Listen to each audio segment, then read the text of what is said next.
We can put them behind bars for 5 years of tax evasion, but we're gonna have to need more evidence for security fraud. That's gonna be 20 years behind bars.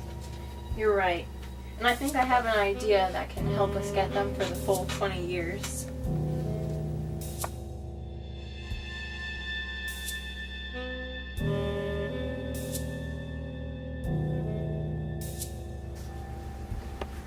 Listen, Demetra. We know about your tax evasion. You're going to the slammer no matter what. But I have a deal for you. If neither you nor your partner confess, you're both going to jail for 5 years. But if you confess and implicate your partner, and he doesn't do the same, we'll take some time off your sentence and you'll only do 2 years. But if you don't confess and your partner does, you'll do 20 years. One more thing, if you both confess, you'll both do 15 years. This situation is known as the prisoner's dilemma. McKenzie was especially clever here when she was trying to get both criminals a longer sentence. To have enough evidence to convict them both on a longer sentence, she needs them both to confess and implicate each other. When they are faced with the prisoner's dilemma, they will logically do just that. In the prisoner's dilemma, each criminal has an incentive to confess, no matter what the other suspect does. They either confess to get the 2-year sentence or confess to avoid the 20-year sentence. And since they will both logically confess, they both will end up with a 15-year sentence, longer than the original 5 years. In the prisoner's dilemma, to confess a dominant strategy, because it is the criminal's best action, no matter the action of the other criminal. This is a payoff matrix that shows the result, or payoff, of each action either criminal can take. The payoff depends on the action of the other criminal. Payoff matrices like this are used to analyze situations of interdependence, whether that refers to 2 criminals or 2 competing firms. They are one tool of researchers interested in game theory, the study of behavior, conflict, and cooperation in situations of interdependence. Payoff matrices apply to many types of situations of interdependence. Economists can use them to analyze competing companies' production behavior or price level behavior. In the payoff matrix of the prisoner's dilemma, when both criminals follow their dominant strategy, they reach Nash equilibrium, or non-cooperative equilibrium. Nash equilibrium is the outcome of a game where each player acts in a way that maximizes their payoff and does not have an incentive to change their action given their opponent's action. Nash equilibrium can exist when players have dominant strategies, but it can also exist if there are no dominant strategies at all. Let's take a second to look at a real-world example of the prisoner's dilemma. The Cold War was a time when the United States and the Soviet Union were locked in an arms race, each spending enormous amounts of money to outdo the other's military. The large amount of spending devoted to trying to achieve a firm military advantage was a huge drain on both countries' economies.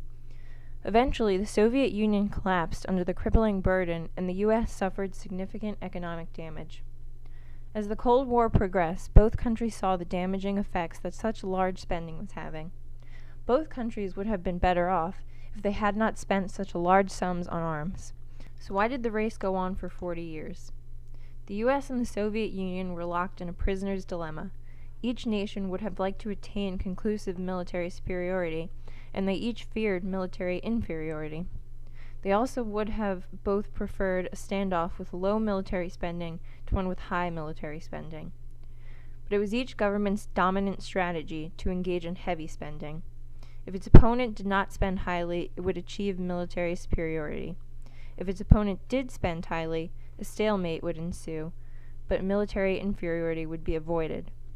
Not spending heavily if the opponent did would lead to inferiority, which neither country wanted. The countries were trapped with heavy spending unless they could make a mutual agreement not to spend so much. There were repeated attempts to negotiate spending limits on some weapons, but these proved to be ultimately ineffective. The Cold War finally ended with the collapse of the Soviet Union, which was partly due to copious military spending. Now let's check back in with our criminals. What if the 2 investigators had not separated the criminals? One more thing. If you don't confess and your partner does, you'll do 20 years. And if you both confess, you'll do 15 years. I won't talk if you don't. As simple as it seems, what the criminals just did is called collusion, or cooperation. The criminals cooperated to get a good deal for both of them, a low sentence. In economics and in business, collusion is when rival companies work together for mutual benefit. Overt collusion is often illegal and may consist of setting prices, restricting supply, or sharing insider information.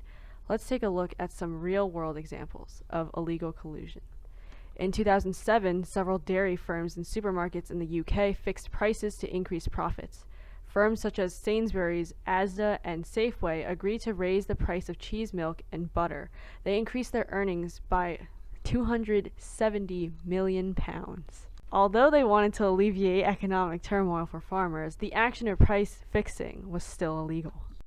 In 2004, British Airways began secret talks with its competitor, Virgin Atlantic, to coordinate increases in fuel surcharges for passengers.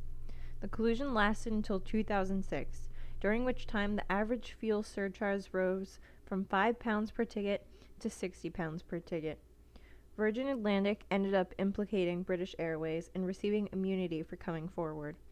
British Airways was fined £121.5 million by the British Office of Fair Trading and $300 million by the American Department of Justice. But collusion is not always illegal. Tacit collusion is when companies cooperate even though they have not made a formal agreement to do so. Through tacit collusion, they may legally limit production and raise prices to increase their profits. Firms often arrive at tacit collusion through strategic behavior and repeated interaction. A smart firm does not simply base its decisions about prices and production on short-term effects. It takes into consideration the effects that its actions will have on other firms' behavior in the future, and tries to influence other companies' behavior. Tit for tat is a strategy used by firms to try to influence others' behavior. It is often the means by which firms engage in tacit collusion. In tit for tat, a firm first behaves cooperatively, and later does whatever the other firm previously did.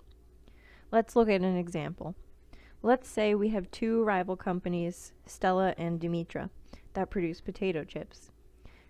If Stella is engaging in tit-for-tat strategy, she would first be good and produce only 20 million pounds of potato chips one year, restricting supply and hoping that Demetra would do the same. Keeping with the tit-for-tat strategy, Stella would watch what Demetra does and then copy Demetra's actions the next year. If Demetra also kept production down to only 20 million pounds, Stella and Demetra would cooperate and both keep their supply down the next year to charge higher prices. But if Demetra produced 30 million pounds of chips instead, Stella would do the same the next year. Tit for tat is an effective strategy because it rewards competing firms for cooperating and punishes them for not cooperating. Thus, tit for tat encourages collusion without firms having to make a formal agreement. However, it can often look like firms made a formal agreement to collude, which may lead to trouble. Several Gulf states formed a cartel in 1960 called the Oil, Petroleum, and Export Countries, or OPEC. Now, you may be wondering, if OPEC is a cartel, why isn't it illegal?